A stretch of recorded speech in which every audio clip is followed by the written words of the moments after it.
जमुई लोकसभा क्षेत्र अंतर्गत पड़ने वाले मुंगेर जिला का तारापुर विधानसभा क्षेत्र के धौरी पंचायत के हाथीनाथ मैदान में अपने दल के प्रत्याशी के समर्थन में वोट की अपील करने पहुंचे चिराग पासवान और उप मुख्यमंत्री सम्राट चौधरी। साथ में थे हरी सहनी मंत्री बिहार सरकार, जहां नेताओं ने राजद और इंडिया गठबंधन पे कसा तंज। 19 अप्रैल को होने वाले पहले फेज के चुनाव को लेकर अब नेताओं के द्वारा अपने मतदाताओं को गोलबंद करने के लिए उड़ान खटोला से मतदाताओं के पास पहुंचने लगे हैं। इसी क्रम में आज जमुई लोकसभा क्षेत्र अंतर्गत पड़ने वाले मुंगेर जिला के तारापुर विधानसभा के धौरी पंचायत के हाथीनाथ मैदान हेलीकॉप्टर से पहुंचे डिप्टी सीएम सम्राट चौधरी, सांसद चिराग पासवान और साथ में थे मंत्री हरी सहनी। जहां पहुंचने के बाद सबसे पहले दोनों नेताओं से अपने प्रत्याशी अरुण भारती के पक्ष में वोट की अपील की। वहीं उप मुख्यमंत्री सम्राट चौधरी ने अपने भाषण में कहा कि मोदी जी की गारंटी है, उन्होंने जो वादा किया है उसको पूरा किया जाएगा, जो वादा करेंगे उसे पूरा करेंगे। उन्होंने विश्वास पटल पर भारत का मान बढ़ाया। आज दुनिया का सबसे कोई भी देश हो भारत को नजरअंदाज नहीं कर सकता है। बीते वर्ष जब रूस और यूक्रेन में युद्ध आरंभ हुआ था तो भारत के हजारों बच्चे वहां फंसे थे, लेकिन मोदी जी फौरन दोनों देशों के राष्ट्रीय अध्यक्ष से बात की और दोनों बच्चों को बाहर निकाला गया।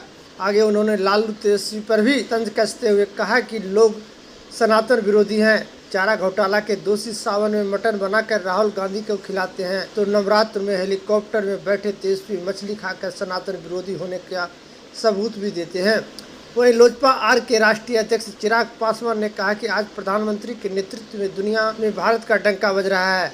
अर्थव्यवस्था काफ़ी मजबूत हुई है और मोदी जी ने भारत को 2047 तक विकसित राष्ट्र बनाने का संकल्प लिया है, जिसके लिए हम सबों को मोदी जी के हाथों को मजबूत करना है। आगे उन्होंने कहा कि 10 साल के सांसद कार्यकाल का जिक्र करते हुए कहा कि इन 10 वर्षों में सांसद रहते हुए काफ़ी कार्य किए हैं। पहले आपको एक सांसद था, इस बार अरुण भारती को जिताइए। आपको अरुण भारती के साथ साथ मैं भी लगा रहूँगा। अन्य बताते चले कि मुंगेर जमुई लोकसभा सीट चिराग पासवान यहाँ के सांसद हुआ करते थे।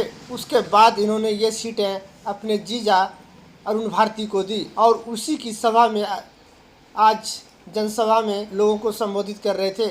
उन्होंने कहा कि जमुई की जनता को एक नहीं 2-2 सांसद मिलने वाला है। मैं भी जिस तरह से पहले यहाँ के विकास कार्यों में बढ़ चढ़ करके भाग लेता था, उसी तरह से अरुण भारती के जीतने के बाद भी मैं यहाँ पे लगा हुआ रहूँगा। यानी जनता को रिझाने की पूरी कोशिश की जा रही है। जनता गोलबंद हो चुकी है। दोनों दलों के प्रत्याशी, चाहे वो इंडिया गठबंधन के हो या एनडीए के हो, दोनों दलों के प्रत्याशी बड़े बड़े स्टार प्रचारक को उतार चुके हैं, लेकिन जनता मन बना चुकी है और 19 तारीख को पहले फेज के चरण में यहाँ पे चुनाव होना है।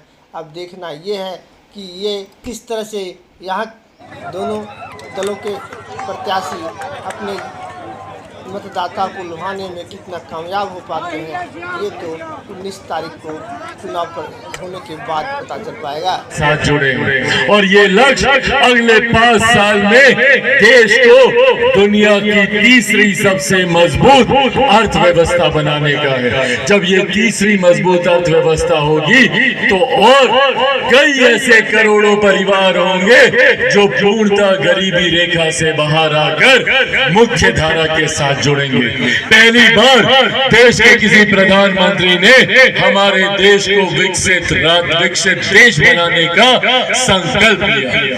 सन 2047 तक हमारे देश को एक विकसित देश बनाने का संकल्प हमारे प्रधानमंत्री जी के द्वारा लिया गया। इसके मायने क्या है? कोई भी देश विकसित देश तब बनता है जब हर राज्य विकसित राज्य बनता है, और हर राज्य विकसित राज्य तब बनेगा जब उसका हर जिला विकसित जिला बनेगा। हर जिला विकसित जिला तब बनेगा जब हर विधानसभा विकसित बनेगी, हर प्रखंड विकसित बनेगा, हर पंचायत विकसित बनेगी और हर गांव एक विकसित गांव बनेगा। ये संकल्प प्रधानमंत्री जी लेकर चल रहे हैं 2047 में। इस संकल्प को पूरा करना और इसकी नींव अभी से मजबूती से रखनी शुरू कर दी गई है। आज से 10 साल पहले जिस तरीके से देश की अर्थव्यवस्था थी, जिस तरीके से देश का इंफ्रास्ट्रक्चर था, महिलाओं को खुले में शौच जाने के लिए मजबूर होना पड़ता था।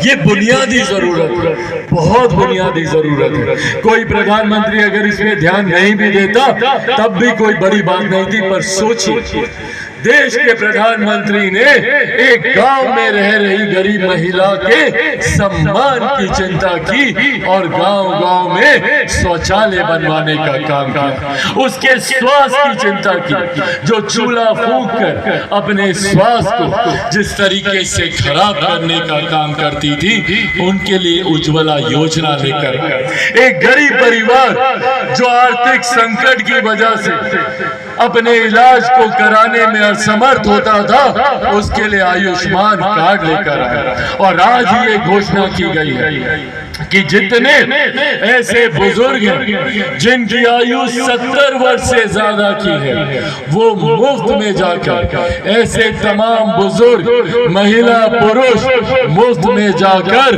5 लाख रुपए तक का अपना इलाज। बाबा, जितने लोग यहाँ पर खड़े हैं जिनकी भी आयु 70 वर्ष से ज्यादा है, हम लोगों की अगली सरकार बनते ही 1 महीने के भीतर इसका भी नोटिफिकेशन निकाल दिया जाएगा और 70 साल की आयु के बाद के जितने बुजुर्ग हैं वो लोग अस्पताल में जाकर 5 लाख रुपए तक का अपना मुफ्त इलाज करा सकते हैं। ये चिंता हमारे प्रधानमंत्री करते हैं। जो बुजुर्गों की चिंता, महिलाओं की चिंता, युवाओं की चिंता। आज स्टार्टअप में देख लीजिए, देश में ही नहीं दुनिया में तीसरे नंबर पर सबसे ज्यादा मजबूत इकोसिस्टम स्टार्टअप को देने वाला अगर कोई देश है तो वो देश हमारा भारत है। ऐसे में साथियों, जहां हमारे प्रधानमंत्री ने हर एक गरीब परिवार की महिला, बुजुर्ग, युवा की चिंता की, तो वहीं सरहद से कैसे हमारे देश को मजबूत किया जा सके, सुरक्षित रखा जा सके, उसकी भी चिंता की। कैसे अंतरिक्ष के माध्यम से हम लोग तकनीकीकरण का इस्तेमाल कर अपने देश को एक विकसित देश बना सके, उसकी भी योजना का निर्माण किया।